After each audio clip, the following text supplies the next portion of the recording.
everybody, welcome to Thursday on the punt. I'm the little fish, which makes him the big fish. Craig Thompson, how's lockdown been? Not as bad as last time, Michael, because we've got a shorter version of it. But like you, finding it a little bit difficult to be stuck inside, and especially with a young family, you know what that's like. They tend to get under your feet, mate. But we're getting through it and looking forward to what is going to be a pretty big day of racing today.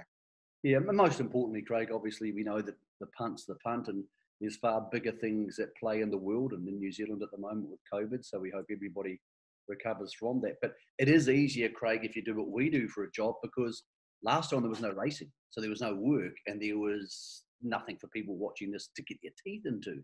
At least now, Craig, with the racing and a bit of footy going on, it feels a bit more like normal life, even though, of course, it isn't for plenty of people. Oh, absolutely, Michael. I mean, obviously Auckland more affected than the rest of the country, but at least we can do what we're doing today, and that is to evaluate fields. And racing is continuing, maybe not with participation on track, but it's still a meeting like tonight at Auckland is going to be great watching. And today at Winton, great to be away from Invercargill, Michael, on a big track at Central Southland Raceway. Isn't it what? First race at noon there, and there's 10 races, and it's such a huge part of the fabric of New Zealand racing, those Southland tracks. I would like to have seen maybe a couple more of them, maybe Winton stay open, but we are at Winton today over the 2400s, and as I said, it's a great part of the racing world. A couple of horses we'll get to later on I really like for the day, but I'm interested in your thoughts on the major race of the day. That sees race 9, Rock and Roll King, who's been up against some really good horses lately and keeps going good races for second, up against a horse who's been trialling well in Burlington. A couple of others in there go pretty good. I thought this grade of race, all right around the country, but particularly in Southland, can be very competitive. They can, Michael, and it's a hot field. The reason I say that is because Burlington's a very, very good horse, and I think he's been very well placed here, Michael. Could have quite easily gone to Addington for a couple of races over the weekend. They've targeted this race, a couple of reasons why, because he falls into the race under the conditions very well. And also I feel a big track like Winton really suits him. He's not the easiest horse to steer. He's a big bloke, and getting around Central Southland Raceway will really suit him. So to answer your question, I thought he deserved to be favoured. I'm surprised he's as short as he is, because he is first up, but his work behind Minstrel last week in AG's White Sox suggests he's pretty forward.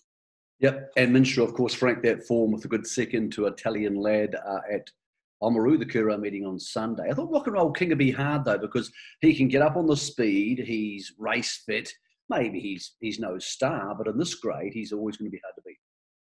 I think he's a horse that's obviously appreciating the beach training. I don't think they do a lot with him. He's just a naturally fit horse at the moment, and he's raced week to week. So maybe if there's one little kink in Burlington's armour is that he's not screwed down, where Rock and Roll King is still on the up. Good horse returns in race 6. I think he's going to be an open class horse. Horse called Get Lucky. Won the Sales Series as a 3-year-old trotter, Craig. He's off a slightly niggly handicap, and these intermediate grade trots in the south, well, they don't tend to wait for you. They tend to jump and run and make it hard on the back markers. I think the bookmakers have got this wrong, Michael. They've got him $1.85 and Fanny Hill $4.20. Fanny Hill was good last week. Took Chinese Whisper and Midnight Dash to beat her last week. I know Phil's always had an opinion of her, and she's a hard horse to follow, but she was great last week. Took a trial behind Chinese Whisper, run home in 56.5 for a trotter. And got beaten by 2 horses that will progress to near open class. So I think at $4.20, I was surprised the difference between the two in the market. Given that Get Lucky, who is a very smart trotter and maybe better than Fanny Hill, is first up and has to give it 10 metres today. So for me, I really like Fanny Hill's price today. I reckon you could back it on an each way. 2 horses I need to ask you about because I backed them both the last start, so it's my fault they got beaten. Madrick in race 5. I know he's got the gallops, and I'm not sure he's anything like the finished product yet, but man, he can trot. He's a smart trotter, Michael. I just wonder whether he's going through a growing phase at the moment. He won very well first up. Then he went back to the trials last week. He actually got beaten by a stablemate who's a maiden trotter that goes around in race number 1 today, called Smokin' Band. And Kirsten takes the drive on it. Lovely big trotter by Monkey Bones. I thought he was okay. Again, I think he's a horse that I don't quite trust yet, and he's short enough. The one that actually went very good from Sunday, if you get a chance to go back, HRNZ, have a look at the run of Miss Moppet from Phil Williamson's barn. Never got a gap, finished hard held and behind him. Maddie Williamson drove, and off the front today I thought would be very hard to beat. So maybe a race in 2. If you can take Madrick's price, I probably could. Another horse I got beat last start was Sweet Lizzie. I wasn't on for much, but I actually had the last leg of the multi, and she got held up at the wrong time, but I thought she was only okay. Are we expecting big improvement in race 2 today? Well, I think like you, I was slightly disappointed because I thought even though she was driven back on the fence, the gaps were appeared at the right time for her to still win the race. They did go very quick. I think she'll probably improve a fortnight between races. A mile probably suits her a little bit better in an early campaign, Michael, this week. And she's drawn, I know, a little bit awkwardly, but she does have very good gate speed. For me, I think she'll roll forward along with Wattlebank Lass. And I think if she finds the front, $1.75, it's one of those horses that I think you can't back individually, but you can run it through your short price multis on other horses today. Hey, what about the remainder of the meeting? What's something we can build the bank with? Because it's an awesome weekend. We've got Alexandra Park tonight. That'll be coming up later in the day on Big Fish, Our Little Fish. What else did you like today?